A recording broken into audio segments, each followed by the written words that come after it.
Welcome back to Les Schwab Tire Center's Outdoor GPS, presented by Fisherman's Marine and Outdoor.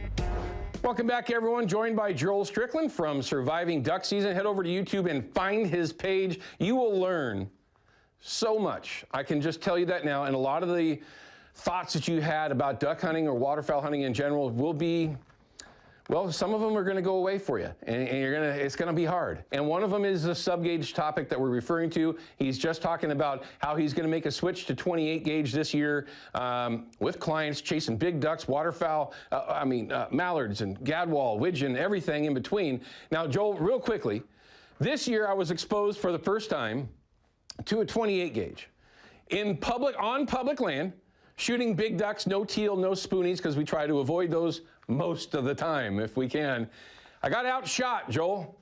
And I will say that I shoot the cheapest ammo that I can possibly get, right? I go over to my supplier, back east. They deliver it right to my front door. I shoot the $150, $180 a case steel shot, 12 gauge, 1 1/4, 2s or 3s, depending on what I can get, right? And I shoot a lot, all right? Meaning that I shoot once to knock the bird down. I don't want my dog to have to work too hard in the cold water, so I shoot again to knock that bird's head down if his head's still up. Doesn't happen all the time, but it happens a lot. Here's why I think I got outshot that particular day, Joel. They were shooting Boss ammo, and they were shooting ammo that when it hit the bird, it was over with. It was done. There was no playing around. It's not steel. Now, that kind of reverts back to what you were referring to in the late 80s when we made that conversion to steel.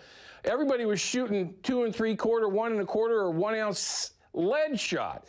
Big difference.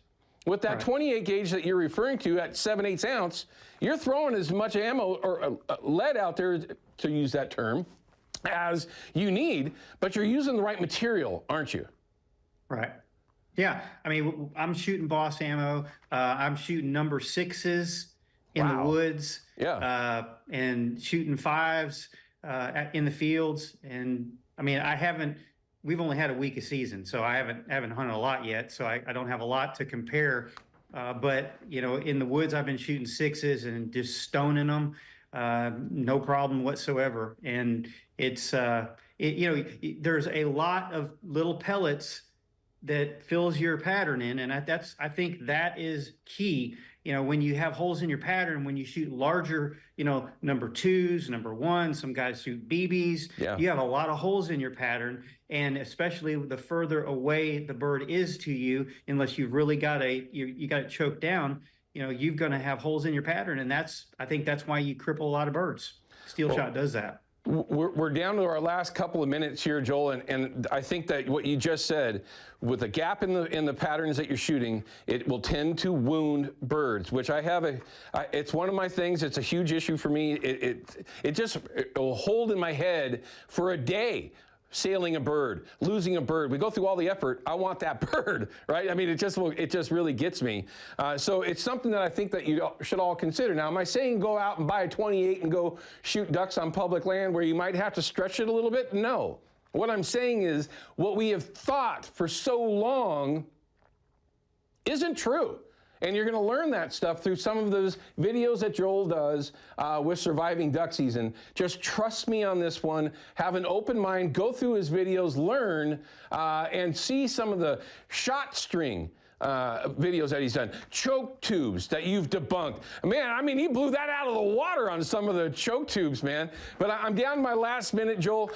So the last thing I want to ask you is, when I do come and see you in Arkansas in a month or so, what might I expect when I come down to see you at Lost Bridge?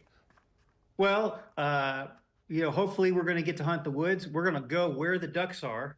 And one thing we love to do in Arkansas is hunt in flooded timber. Yeah. So that's where I'd love to be able to take you in there. I'm going to put some sub gauges in your hand. I may let you shoot my 28 gauge. Yeah. I got some 20 gauges. I don't know what you're going to bring with you, but we're going to shoot Boss ammo, and I'm going to let you experience all that we have here in Arkansas. I will admit, I got to shoot Boss last year for a little bit in Idaho, and it is, with the 20 gauge, was more lethal than my 12 and Steelers, no question. But hey, listen, Joel, I appreciate your time, and I look forward to having a chance to meet you in person, and I look forward to talking with you more here on Outdoor GPS. Good luck, be safe, and good luck when your season opens back up again, okay?